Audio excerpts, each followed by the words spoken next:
Yeah, hi. I just thought we'd do a very quick whip around my museum. Been collecting for about 20 years, have some very interesting artifacts, and this won't do it complete justice, but at least it gives a really good overview on what's here. So, first of all, Japanese binoculars, they still work from World War II. They're date stamps, so I've checked all that out. Like I said, it's got to be a fairly quick whip around here. This is Gallipoli Beach that I've recreated, and all the artifacts here are from Gallipoli Beach itself, so 104 years old. Straight over to here is in the trenches. So I've made some life-size settings. This is the trenches. All the artifacts are date stamped World War II. They're all genuine. So I recreated this so it feels like you're there. It gives you that sort of illusion.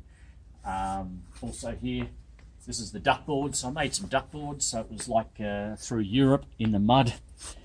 You can see the picture where they used to in World War One stomp through all the mud, so they made these duck boards which made it possible to be able to cross without drowning. Over here is communication bunker, I call this. Everything here is date stamped. Here's a World War II map table, World War II sundial. There's World War II communication equipment, the Willys Jeep from World War II communication gear. There is a little bit there from Vietnam, but mainly the bulk of this is World War II, except for this seismic wireless ground vibration system. That's probably around the 80s, but still a very interesting piece. This is beautiful, World War II Storpedo. Very rare, made of cardboard with the Hessian parachute that goes with it, where stores and supplies were put in that and dropped on the front line. Kerosene, like this is a special overall for flamethrowers from World War II.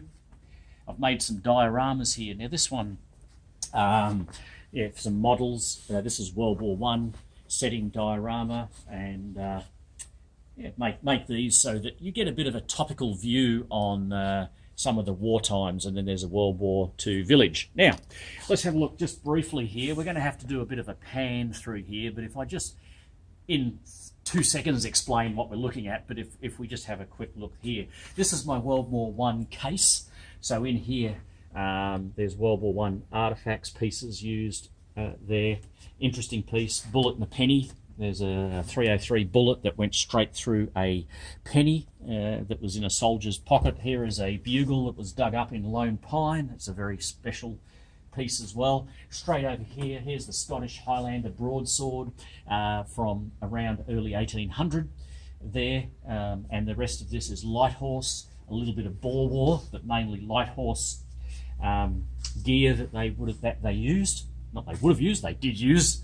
Over here, this is my World War One medal case. So here are some plaques, or the death penny they were called, medals and badges from World War One, the scrolls. I've got 4 death pennies here and a couple over the other side of the museum. But they're all original pieces, including the pins and the death pennies and the fundraising badges there. Then around here, we're probably running out of time. This is going to be a long film. Here are some models of a Vietnam digger, and it's modelled off a real gentleman who went to Vietnam, and then there's the Jewish prisoner of war. So they're wax models. Over here is the World War II medal display cabinet. Again, there's so much to see. These are all original sets, original pieces. The only one that's not is the Victoria Cross. I'm still trying to acquire that. Over here, from video cameras to the cameras, a Japanese helmet that was dug up on the Kokoda track. There's field telephones, record of service, personal equipment cards, clothing ration cards, petrol ration cards from each of the states, and an application to apply for rations as well. The rest of the World War One case, which has a hand-painted helmet, and the mess tin, the Dixie mess tin, drinking, canteen. Here's a watch that was used on Gallipoli Beach by a ranking officer, and I've just had it serviced and it works, so that's great. Here's a World War One signal box set where they had the linesmen to do that. Over here, let's have a very quick look at the medical. Over here, World War One medical. So there is some catgut stitches that are in glass, insect repellent, still got some in it from World War One. So there's a few World War I collectibles. There's a Willys first aid kit, fully equipped, fully date stamped, gas burn. Here's a dressing and a first aid kit. That was on the first wave assault on D-Day here. And there's the clacker used in Sydney on the streets. That was used, the siren, the wooden air raid siren, let's be correct. And that's there. Over here, a lot of stuff from Vietnam, signal, survey lights, Morse code. There is survey and map equipment that was used. I've got a logbook, pilot's logbook. And over in the distance is the pilot. You'll see him over there with the leather jacket and the flight helmet. So I've got his flight logbook. Over here is all the artifacts from the aeroplanes, the dials, the Morse code, a rear gunner's gun sight from the Lancaster bomber, personal oxygen regulator used in the Battle of Britain, a rare airborne interceptor radar, the only one in the southern hemisphere. That's a nice little rare piece. You might just want to have a very quick look at that one because it is quite unique in its own rights. There's certainly not many of those around. Full set of goggles still in the cardboard packing from World War II with all the trimmings on it. Just have a real quick look. And we're nearly halfway, but I will cut us off soon. Here is a mine detector from World War II that's fully operational, so it works like a gem. Through here, other pieces and bits and pieces that were used, mainly World War II date stamped. Here are all my blades. So you've got the beautiful katana, military issue katana that was found on the front line. These are all the bayonets used from multiple countries and generally, well, World War I. I've got a Boer War blade. I've got World War I and World War II blades in there. Here is the ammunition display. So along here, we've numbered all the bullets, and there's photos of each gun, rifle, trench mortar that these fired out of. There's my grenades. Over here is the medical tent. So this is a World War II off the back of a truck in World War II. This tent, so it is authentic. It is authentic. There is the leg brace when you got your leg blown off, which is World War II original. It's all World War II original. There are some pieces there from Vietnam, but it's sort of all the medical together in one set.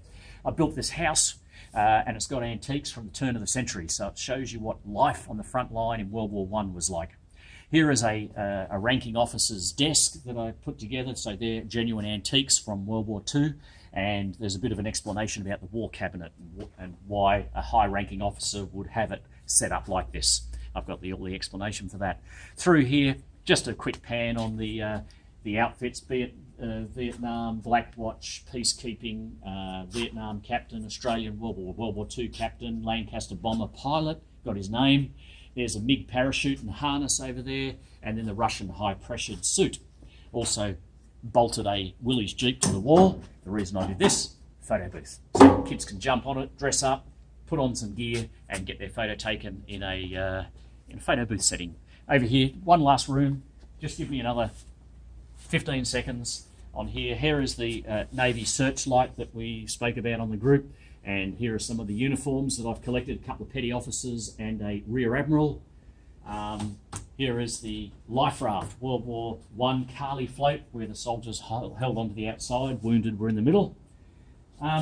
Here's a piece that's an original World War I memorial that was set up in an RSL club and hand painted. So it's an original piece from an RSL club, which is quite interesting. Down the bottom here is the drinking trough from the Battle of Beersheba.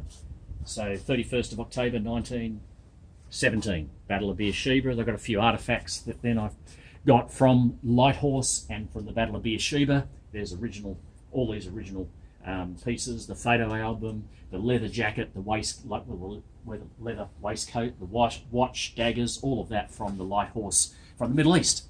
And over to our Lighthorse, and there he is.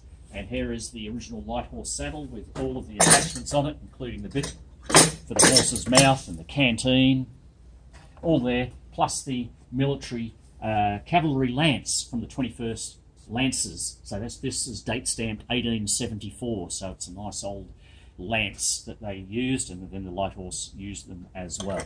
So that's that piece. Just have a look. Here's a model ship there, and that's a nice piece. It's the Gloucester, which has been decommissioned now. It's fully operational, has 2 motors in it, works well.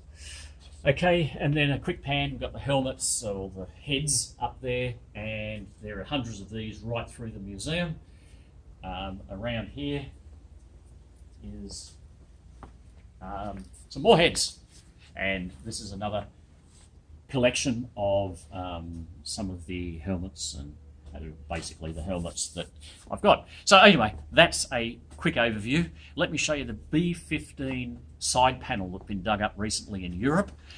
It's just up there, and it's got the Belinda Jane it has been touched up, the painting has been touched up, but the actual piece itself is a B-17 bomber side panel that was flown in the Battle of Britain by an Australian crew.